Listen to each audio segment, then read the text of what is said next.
इतना स्पेशल क्यों बोला जाता है, इतना अनोखा क्यों बोला जाता है? हालेलुया। तो पहली बातों को हम देखेंगे अपने वचन के द्वारा। किसके द्वारा? वो अनोखा इसलिए है कि उसके वचन में सामर्थ्य थी। वो अधिकार के साथ दुष्ट आत्माओं को डांटता था, वो अधिकार के साथ आंधी तूफानों को डांटता था और वो थम जाती थी। हालेलुया।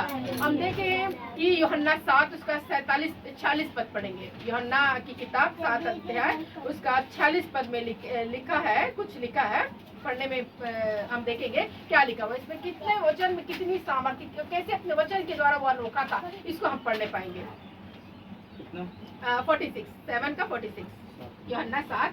सिपाहियों ने उत्तर दिया किसी मनुष्य ने कभी ऐसी बातें नहीं की। देखो एक सिपाही कह रहा है कभी ऐसी कोई बातें नहीं की जैसा ये बोल रहा है, जैसा ये कह रहा है, उसके जैसा बात हम लोगों ने नहीं सुना है। अर्थात उसके बातों में आकर्षण था, इसलिए भीड़ की भीड़ उनके पीछे चली जाती थी। क्या करने के लिए? सुनने के लिए, अपने कानों को लगाने के लिए, और वचन को सुन सुन के चंगाई को प्राप्त करते थे। हालेलुया। इतना सामर्थी परमेश्वर यीशु है और जिसकी हम उपासना करते, जिसका नाम पर हम विश्वास करते, तो सबसे पहली बात इसलिए थी ये थी कि वो अपने बातों के द्वारा, अपने वचन के द्वारा सामर्थी थे या अनोखा था।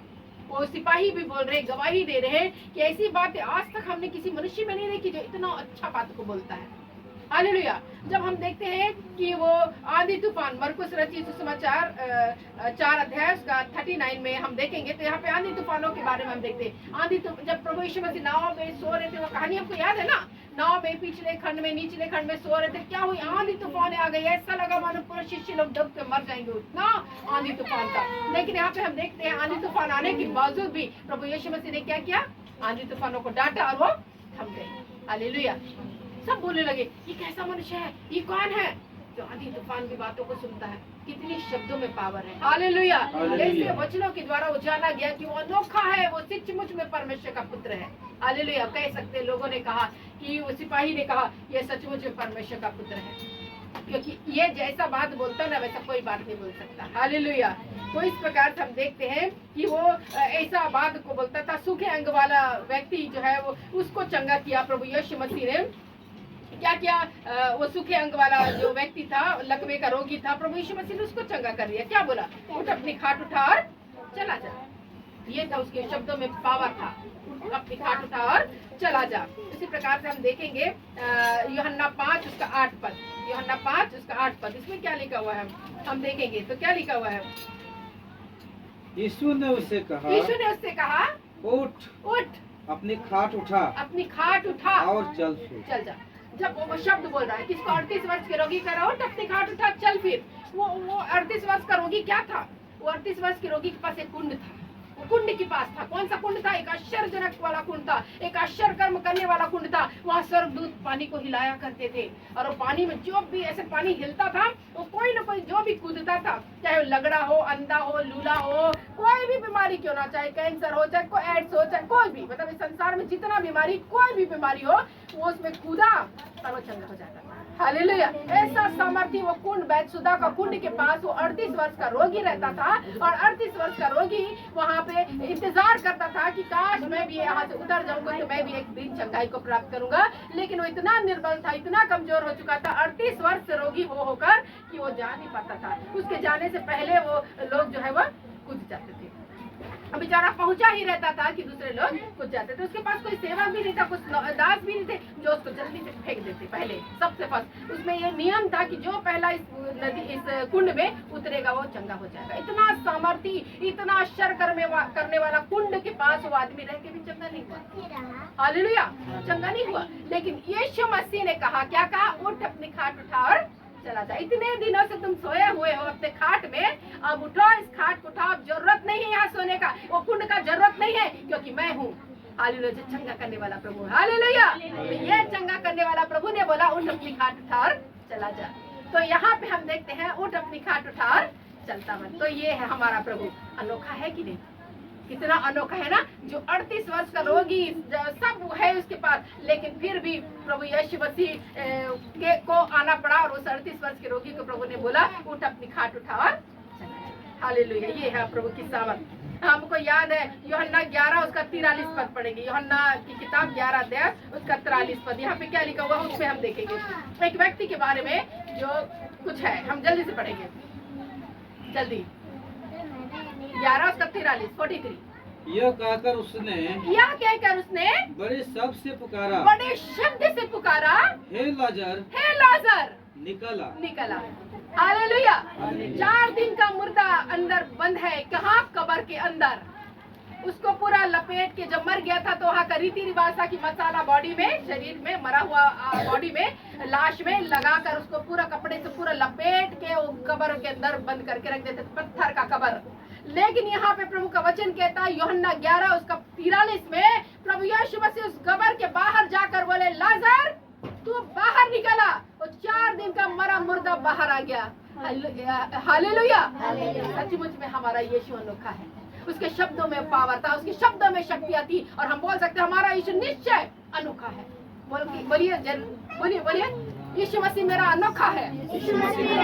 हालेलुया। क्योंकि उसके कार्य बताते हैं, उसकी बोलियां बताती है कि वो अनोखा है। आज हम बीमारी में रहते हैं ना, आज हम नहीं सोच पाते कि हमको चंगाई मिलेगी कि नहीं, लेकिन यीशु के नाम से हमको चंगाई मिलेगी। हालेलुया। ये वचन कहता, बाइबल कहती है जब मुर्दा जिंदा हो सकता, वो भी 4 दिन का जब सड़ जाती पूरी बॉडी, तब उसमें सब आ गया जान, तो क्यों नहीं हम तो जिंदा हैं, हमारा कुछ अंगों में कुछ खराबी है, तो क्यों नहीं प्रभु के नाम से, यीशु के नाम से हम चंगे हो सकते हैं। तो इस प्रकार से हम देख सकते हैं यीशु अनोखा है अपने शब्दों के द्वारा, अपने वचन के द्वारा। ये सत्यता है। हालेलुया। मैं बहुत सारा बातों को बता सकती हूँ कि अपने वचन के द्वारा इसने ये बोला, इसने ये काम किया, और वो अपना मतलब वचन के द्वारा बहुत सारे सामर्थ्य के काम हो गए। लेकिन ये 2-3 बता के मैं आप समझ जाएंगे कि बहुत सारा प्रभु ने कार्य किया। हालेलुया। अब हम देखेंगे दूसरा पॉइंट, अपने व्यवहारों के द्वारा, अपने स्वभाव के द्वारा प्रभु यीशु मसीह अनोखा है। हमको भी अपने स्वभाव, अपने व्यवहारों को प्रभु यीशु मसीह के जैसा बनाने की जरूरत है। पहला पत्रस 2 अध्याय उसका 23 पद। पहला पत्रस 2 अध्याय 23 पद। आज सुनेंगे आपकी कैसे उसके व्यवहारों में खूबी थी, क्यों अनोखा था। हमको भी ऐसा बोलना कि यीशु के जैसा हम भी बने, यीशु मसीह के जैसा हम भी बने। वो हमारा प्रभु है, इसका मतलब वो प्रभु है, इसका मतलब हमको उसके जैसा बनना है। हम पढ़ेंगे पहला पत्रस 2 अध्याय उसका 23 पद। हालेलुया। हम देखेंगे यहाँ पे क्या लिखा हुआ है। वचन हमको बहुत सारी चीजों को बताता है, वचन के द्वारा हम बहुत सारी चीजों को हम जान सकते हैं, और वचन के द्वारा हमको पता चलता है कि प्रभु यीशु मसीह का व्यवहार कैसा था। वो प्रभु का वचन कहता, वो गाली सुनकर गाली नहीं देता था। हम पढ़ेंगे, जल्दी पढ़ेंगे। पहला पत्रस की किताब 2 अध्याय 43 पद। पहला पत्रस 2 अध्याय 43 पद यहाँ पे लिखा हुआ है, मैं पढ़ देती हूँ। अच्छा, मैं कहीं 2 अध्याय, पहला पत्रस 2 अध्याय उसका नहीं, मैंने गलत पद निकाल लिया लगता, लेकिन यहाँ पे मैं 23 पद 43 बोल रही, 23 चलिए पढ़िए 23। वह गाली सुनकर गाली नहीं देता और दुख उठाकर किसी को भी धमकी नहीं देता था, पर अपने आप को सच्चे न्यायी के हाथ में सौंपता था। तो यहाँ पे लिखा हुआ है गाली सुनकर गाली नहीं देता था। आज मनुष्य को देख लो, गाली सुनकर 4 गाली दे देगा, वो 2 गाली देगा, इधर से 4 गाली मिलेगी। हालेलुया। होगा कि नहीं? ईंट मारोगे तो तुमको पत्थर मारेंगे। हालेलुया। एक हमारे घर पर तुम छत पर से इतना कंकड़ तो मार कर देखो, हम बड़ा बड़ा पत्थर तुम्हारे मतलब छत में बरसा देंगे। हालेलुया। हमको हमारा स्वभाव नहीं है प्रभु के जैसा, लेकिन हमको बनना है। यही तो प्रभु सिखा रहे हैं कि मेरे जैसा व्यवहार, मेरे जैसा स्वभाव होने पाए। उसका स्वभाव क्या था कि वो गाली सुनकर गाली नहीं देता था। हमको गाली को बंद करना है। वो प्रभु का वचन बार बार बोलता है गाली बकना बंद करो, है ना। इसलिए हमको गाली नहीं बकना है। कभी हमको सोचना है प्रभु हमको गाली हमारे मुँह से ना निकले, क्योंकि प्रभु बोल रहा था जो अंदर भरा है ना वही बाहर निकलता है। जब हम एकदम गुस्से में रहते हैं ना, वो बाहर निकलने लगता है जो अंदर है। इसलिए हमको अंदर से को साफ करना। किसी खाने पीने से हमको अशुद्ध नहीं होते। हम मटन मछली खाने से हम अशुद्ध नहीं होते। कई लोग सोचते शाकाहारी खाने से वही शुद्ध है, जो मटन मछली खाता वह शुद्ध है। खाना पीना हमको अशुद्ध नहीं करता, हमारी बोलियां अशुद्ध करती हैं। हमारी बोलियों के द्वारा हम अशुद्ध होते हैं, हम पापी ठहरते हैं। क्योंकि हमने किसी को श्रापित किया ना मुंह से, हमने किसी को श्राप दिया, किसी को गाली बकी। गाली का अर्थ है किसी को श्राप करना, तो उसके द्वारा हम दोषी ठहराए जाते हैं या हम श्रापित होते हैं। और दूसरे उसके व्यवहारों में जो खूबी थी, जो अनोखा था, वो है लूका 23:24 निकाल कर रखिएगा कि क्या लिखा हुआ है। वो क्षमा करने वाला था। क्या था वो? क्षमा करने वाला प्रभु था। हालेलुया। जब उसको क्रूस पर चढ़ाया गया, वो क्या किया?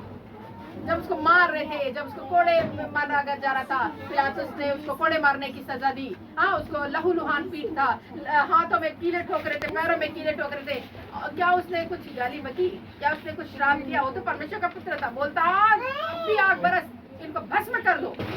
हो जाता, अभी मेरे बंधन टूटे, हो जाता। प्रभु यीशु मसीह के वर्डों में पावर था। लेकिन यहाँ पे हम देखते हैं कि क्या लिखा हुआ है 23, 24, 23। पिलातुस ने आज्ञा दी कि उसकी विनती के अनुसार किया जाए। क्या किया जाए? उसको कोड़े मारे जाए। हालेलुया। तो यहाँ पे हम देखते हैं वहाँ पे क्षमा वाला है कि प्रभु यीशु मसीह ने जब कई लोगों को क्षमा किया, मनुष्य के पुत्र को क्षमा करने, पाप क्षमा करने का अधिकार है। और इसी प्रकार से हम देखेंगे जब क्रूस पर क्रूसीफाई हुआ गया था प्रभु यीशु मसीह, लोगों को उसने जो है वो गुंडे को, जो कर्मी था, जो लटकाए गए थे, उसको क्या किया? क्षमा किया। हालेलुया। हम यहाँ पे देखते हैं, हम पढ़ेंगे लूका 23 उसका 34 था 34 इसमें लिखा हुआ है, पढ़ेंगे जल्दी। तब यीशु ने कहा, हे पिता उन्हें क्षमा कर। ये वर्ड याद करिए, वचन याद करिए, हे पिता इन्हें क्षमा कर, क्योंकि ये नहीं जानते क्या कर रहे हैं। हालेलुया। तो यहाँ पे हम देख रहे हैं कि प्रभु यीशु मसीह कह रहे हैं, हे पिता इन्हें क्षमा कर। किन लोगों को क्षमा कर? जो उसको दुख दे रहे थे, जो उनको कष्ट दे रहे थे, जो उनको मार रहे थे, जो बड़ी बुरी बात बोल रहे थे। अपने आप को देखो, भगवान बोलता था, ये इसको चंगा करता था, अब उतर आए तो हम देखें। लेकिन प्रभु यीशु मसीह ने बोला कि प्रभु इन्हें क्षमा कर, ये नहीं जान रहे कि ये क्या कर रहे हैं, लेकिन इनको क्षमा करो। हमको भी क्षमा करने का व्यवहार होता है। हमको कोई अड़ोसी पड़ोसी हमको कुछ बोल देना, हमको क्षमा करना है और बोलना प्रभु ये नहीं जानता, ये तो संसारिक है, लेकिन हम तो प्रभु में हैं, हमको जानना है। वो नहीं जानेगा, वो गाली बकेगा, वो कुछ आपको बोलेगा, वो श्रापित बातों को रिलीज करेगा, लेकिन हमको नहीं करना, क्योंकि हम जानते हैं प्रभु को। हमको प्रभु की शिक्षा मिली है कि हमको ऐसा नहीं करना। ये शिक्षा सीखने के लिए हमको आने का जरूरत है। तो दूसरा व्यवहार ये था कि उसके व्यवहारों में, व्यवहार के कारण वो अनोखा गिना गया। तीसरी जो बात है वो पाप रहित था। वो कैसा था? निर्दोष था। वो पाप रहित था, उसने कोई पाप नहीं किया। प्रभु का वचन बताता है उसने कोई दोष, उसमें कोई पाप नहीं किया। लूका रचित सुसमाचार 23 अध्याय उसका 14 पद, लूका 23 उसका 14 में हमको मिलता है। तो वहाँ पे हम देखेंगे कि क्या लिखा, क्या बोला पिलातुस ने। 23 उसका, तुम इस मनुष्य को लोगों को बहकाने वाला ठहरा कर मेरे पास लाए हो। हाँ, तुमने से लोगों को बहकाने वाला ठहरा कर मेरे पास लाए हो। और देखो मैंने तुम्हारे सामने उसकी जांच की है। पर जिन बातों पर तुम उस पर दोष लगाते हो, उन सब बातों के विषय में, उस सब बातों के विषय में मैंने उसमें कुछ भी दोष नहीं पाया। वचन कह रहा ना, मैंने उसमें कोई दोष नहीं पाया। पिलातुस नामक एक अधिकारी हो, उसके पास जब यीशु मसीह को लेकर आए, वो बोलते हैं कि तुम बोल रहे बहकाने वाला, फुसलाने वाला, ये करने वाला, वो करने वाला, मैं इसको पूरा जांच लिया हूँ, सब प्रकार का कर लिया हूँ, इसमें कोई दोष मैं नहीं पाता। इसका मतलब वो निर्दोष था। तब भी इनको षड्यंत्र करके पकड़ा गया था। पिलातुस पूरा जान गया था कि हाँ, इसको षड्यंत्र करके ये लोगों ने पकड़ के इसको मार डालने की योजना बनाई है। लूका 23 में और लिखा है इसने कोई अपराध नहीं किया। लूका 23 का और पढ़ेंगे 43।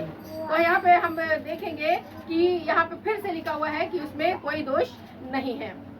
उसने उससे कहा मैं तुमसे सच कहता हूँ आज ही तू मेरे साथ स्वर्गलोक में होगा। नहीं, इसमें उसमें उसको अधिकार था ये कहा, लेकिन यहाँ पे मैं कह रही हूँ कि यहाँ पे उसने एक गुंडे ने, एक डाकू ने, एक कहना चाहिए जो गुंडा, जो दो गुंडे जो लटकाए गए थे प्रभु यीशु मसीह के पास, उन लोगों ने उसको कहा, दूसरे ने कहा क्या तू परमेश्वर से नहीं डरता? 40 पद, क्या तू परमेश्वर से नहीं डरता? तू भी तो वही दंड पा रहा है और हम तो न्याय के अनुसार दंड पा रहे हैं, क्योंकि हम लोगों को अपने कामों का ठीक फल पा रहे हैं, परंतु इसने कोई अनुचित काम नहीं किया। देखो, लटकाया गया जो गुंडा था, डाकू था, जो प्रभु यीशु मसीह एक बीच में लटके थे, दोनों आजू और बाजू, दाहिने साइड और बायां साइड दो गुंडे डाकू लुटेरे लटकाए गए थे नहीं, और उसमें से एक जो दाहिना साइड वाला बोल रहा है कि हम तो न्याय के अनुसार दंड पा रहे थे, हमको तो दंड मिलना चाहिए था, हम तो चोरी किए, हत्या किए हैं, डाकू है, गुंडे है ना, हमको दंड मिलना चाहिए, लेकिन इसने कोई अनुचित काम नहीं किया। ये बेचारा वो जबरदस्ती पकड़ के मतलब इसको षड्यंत्र करके पकड़ा गया करके वो बोल रहा है। तब प्रभु यीशु मसीह ने बोला तो आज मेरे साथ स्वर्गलोक में होगा, क्योंकि तूने जान लिया सच्चाई को। ये बात प्रकट हुई तो पवित्र आत्मा के द्वारा प्रकट हुई, पिता ने तुझ पर प्रकट किया कि मुझ में कोई दोष नहीं है। हालेलुया। तो ये वचन बता रहा है उसमें कोई दोष नहीं था, वो पाप नहीं था। हम जो जीवन आज पाए हैं, हमको एक नया जीवन आप मिला है। किसके द्वारा? ये निष्कलंक लहू के द्वारा। यही पुत्र जो बलिदान हुआ उसके द्वारा हमने जीवन को प्राप्त किया। इससे हम बड़े दृढ़ता के साथ, बड़े पुकारते हुए जोर से कह सकते हैं कि मेरा यीशु पर मैं घमंड करती हूँ। घमंड करने का जरूरत है ना। पौलुस बोलता है मैं किसी और बात पर घमंड नहीं करता, केवल क्रूस को छोड़ के कि मैं जानता हूँ वो निर्दोष था, निष्कलंक था। किसी सोने चांदी से हमारा छुटकारा नहीं हुआ है, परंतु निर्दोष निष्कलंक लहू से, जो यीशु का लहू, इससे हम छुटकारा को प्राप्त किए। तो कितने धन्य है ना, हम बचाए गए हैं, हम छुटकारा को प्राप्त किए क्योंकि यीशु ने हमें छुटकारा दे दिया। अपने लहू से बोला प्रभु ने, तुम अपने हो नहीं, मैंने तुमको दाम देकर मोल लिया, अपने लहू का दाम। हालेलुया। तो हम देखते हैं कि वो दोष रहित था, वो पाप रहित था। हालेलुया। वो उसमें कोई दोष नहीं थी। चौथी बात है कि मृत्यु से जी उठने के कारण इस संसार में पूरे संसार में हम देखा जाए बहुत सारे लोग हैं, बहुत सारे देवता है, बहुत सारे ईश्वर है, बहुत सारे गॉड है। किसी के बारे में हम नहीं सुनते उसने मृत्यु को जय प्राप्त किया, मर के मतलब जिंदा हुए। लेकिन यीशु मसीह के बारे में बोला था तब मर के वो जिंदा हो गया। हालेलुया। ये क्रिश्चियनिटी है, ये मसीहत है कि हमारा यीशु मर कर जिंदा हुआ और पिता के दाहिने जा बैठा और फिर से वो दोबारा आने वाला है। तो हम देख सकते हैं कि प्रभु यीशु मसीह जी उठने के कारण दोनों में से अलग है। प्रकाशित वाक्य कहता है, देख मैं युगान युग जीवित हूँ। यूहन्ना रचित सुसमाचार 14 और 19 पद पढ़ेंगे तो यूहन्ना 14 उसका 19 पद, इसमें क्या लिखा हो तो हम देखेंगे कि किस प्रकार से प्रभु यीशु मसीह अपने जी उठने के द्वारा अलग है या अनोखे हैं। 14:19 और थोड़ी देर रह गई है कि फिर संसार मुझे ना देखेगा, फिर संसार मुझे ना देखेगा, तुम मुझे देखेंगे, पर तुम मुझे देखोगे, इसलिए कि मैं जीवित हूँ, तुम भी जीवित रहोगे। मैं जीवित हूँ, बोलिए मैं जीवित हूँ। प्रभु यीशु ने कहा तुम भी जीवित रहोगे। जो इस बात पर मानता है कि यीशु जीवित है वो जीवित रहता है, क्योंकि प्रभु यीशु मसीह क्या देने आए थे? जीवन देने। प्रभु यीशु मसीह का वचन कहता है यूहन्ना 10:10 में कि मैं क्या किसी चोर और किसी काम के लिए नहीं, परंतु क्या करने आता है? चोरी करने, घात करने आता है, परंतु मैं इसलिए आता हूँ कि वह जीवन पाए और बहुतायत से पाए। यूहन्ना 10:10 में प्राप्त पाया जाता है। और बोल रहा है कि चोर क्या करने आता, बताइए चोर क्या करने आएगा? चोरी करने, मार डालता है किसी को, घात करने। लेकिन प्रभु यीशु मसीह क्यों आया? जीवन देने। बोलिए जीवन देने। वो जीवित है, मैं जीवित हूँ, उसके जीवन से मुझे जीवन मिलता है। Hallelujah, hallelujah. यहाँ पे हम देख सकते हैं कि वो एक बार और रिमाइंड करेंगे, फिर लास्ट वाला देखेंगे। वो अपने वचन के द्वारा अनोखा था, ठीक, उसके वचन में पावर था। दूसरा अपने व्यवहारों के कारण, जो गाली के बदले गाली नहीं देता था, क्षमा करने वाला था, वो मतलब कहना चाहिए कुछ भी अपशब्द उसके मुंह से नहीं निकले। तीसरी बात, पाप रहित था, वो निर्दोष था, निष्कलंक था। और फिर उसके बाद चौथी बातों को हमने देखा, मृत्यु से जी उठने के कारण वो अनोखा है। और पांचवी बात है लोगों के जीवन में छाप छोड़ने के कारण है। Hallelujah, hallelujah. कई लोगों के जीवन में उसने छाप को छोड़ा, कई लोगों का जीवन बचाया गया, कई मुर्दे जिंदे हुए। वो याईर की बेटी जिंदी हुई, वो एक जवान जो मुर्दा हो गया था, जो माँ का इकलौता था, वो विधवा थी, उसका बेटा, वो जवान बेटा जिंदा हो गया, उसको जीवन दिया प्रभु ने। वो स्त्री जो लहू बहने का रोग था वो चंगी हो गई यीशु के नाम में। बहुत डॉक्टरी मेडिकल वैद कर ली थी, कुछ चंगी नहीं हुई, और रोगी मर रही थी, ब्लड उसका बाहर आ रहा था। लेकिन हम देखते हैं कि यीशु ने उसको चंगा कर दिया, वस्त्र की छोर से चंगी हो गई। हालेलुया। तो यीशु मसीह ने लोगों के जीवन को बदला है, लाजर को जिंदा कर दिया। हालेलुया। लोगों के जीवन में परिवर्तन लाया। आज हम देखते हैं इन 5 बातों के कारण क्या आपके जीवन में परिवर्तन आ रहा है? क्या आप सोच सकते हैं कि यीशु सचमुच में अनोखा है? क्या आप ये बोल सकते हैं गारंटी के साथ या बड़े दावे के साथ, बड़ी घोषणा के साथ, नहीं सचमुच में मेरा यीशु अनोखा है, दूसरों से भी कहीं ज्यादा, क्योंकि वो मेरा प्रभु है। जब आप बोलते हैं वो मेरा प्रभु है, तब कुछ अनोखी बात आती, तब अपने जीवन में आप बदलाव को देखेंगे। तब आप बोल सकते हैं प्रभु ने मेरे जीवन में भी छाप छोड़ी है, मेरे जीवन को भी बदला है। इसलिए ना आप बहुत कुछ देख के बदल गए हैं, इसलिए ना आप सब कुछ छोड़ के प्रभु में आए हैं। हालेलुया। जब हम ऐसा करते हैं तो समझ लेना कि हमारे जीवन में भी प्रभु ने अपनी छाप को छोड़ा है। इन 5 बातों के द्वारा परमेश्वर आपको आशीष करे। और हम कह सकते जोर की आवाज में, यीशु मसीह अनोखा है। बोलेंगे यीशु मसीह अनोखा है। जोर से बोलेंगे यीशु मसीह अनोखा है। मेरा प्रभु है, वो मेरा प्रभु है, वो जीवित है और मुझे ले जाने के लिए आने वाला है। Hallelujah, hallelujah. क्या आप विश्वास करते हैं आप उसके साथ जाएंगे? Yes, hallelujah. जो विश्वास करेगा निश्चय उसके साथ जाएगा। हालेलुया। हम विश्वास करते हैं हम उसके साथ जाने वाले, हम उसकी दुल्हन है, हम उसके साथ, हमारा दूल्हा आने वाला है। हमको इंतजार करना पड़े सज धज के। कैसे सजेंगे? वचनों के द्वारा, प्रार्थनाओं के द्वारा, दुआओं के द्वारा, अपने व्यवहारों को उसके अनुसार करने के द्वारा। आपको कहने की जरूरत है मुझ में प्रभु की शोभा दिखाई दे। हालेलुया। बोलना है मुझ में प्रभु की शोभा दिखाई दे। हालेलुया। अब आपके जीवन में धीरे धीरे धीरे धीरे आपका बदलाव को देखेंगे।